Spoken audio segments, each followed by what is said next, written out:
Assalamualaikum warahmatullahi wabarakatuh. Nama saya Ikrimatus Syaibah dari kelas PAI 3E, nomor absen 13. Saya akan mempresentasikan naskah saya dari matkul bimbingan dan konseling dengan tema mengatasi kondisi selalu bertengkar dengan adik atau kakak. Anak adalah anugerah yang diberikan Tuhan kepada pasangan suami istri yang harus dipersiapkan dengan baik. Keluarga atau orang tua yang memiliki anak lebih dari satu biasanya harus siap untuk menanggapi sikap atau perilaku yang akan timbul pada diri seorang anak. Peran penting orang tua adalah menjaga, mengajar, mendidik, serta memberi contoh bimbingan kepada anak yang nanti akibatnya akan timbul perilaku yang baik yang sesuai dengan nilai-nilai atau norma-norma yang berlaku di dalam masyarakat. Menurut Gunarso, pola asuh yang ditanamkan tiap keluarga berbeda dengan keluarga lainnya.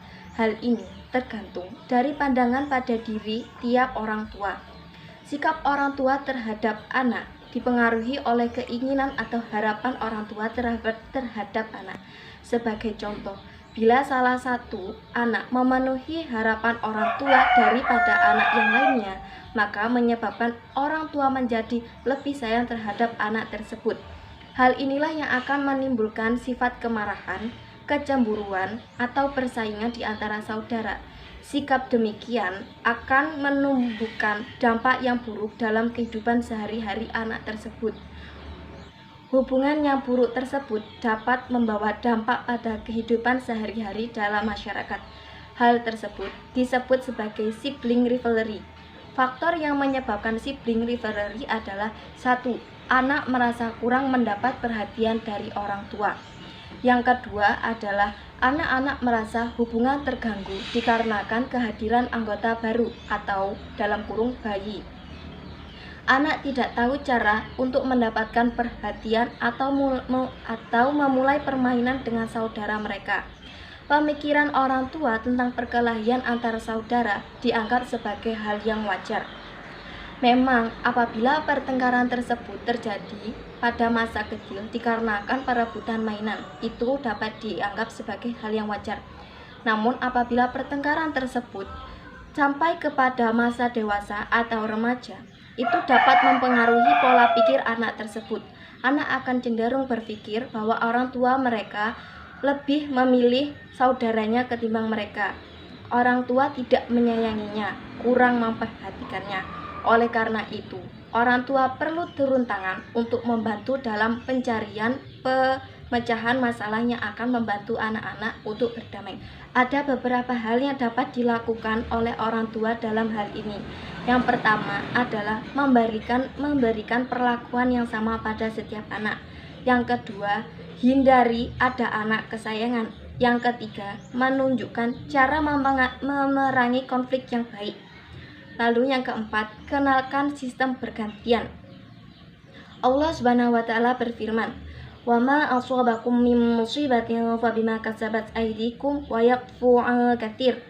Yang artinya, dan musibah apapun yang menimpa kamu adalah karena perbuatan tanganmu sendiri dan Allah memaafkan kesalahan-kesalahan.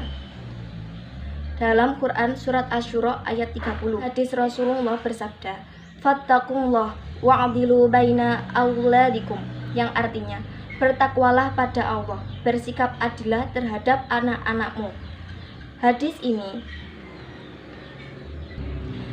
ini bercerita tentang An-Nu'man bin Bashir radhiyallahu an yang ketika itu berada di atas mimbar berkata, "Ayahku memberikan hadiah padaku."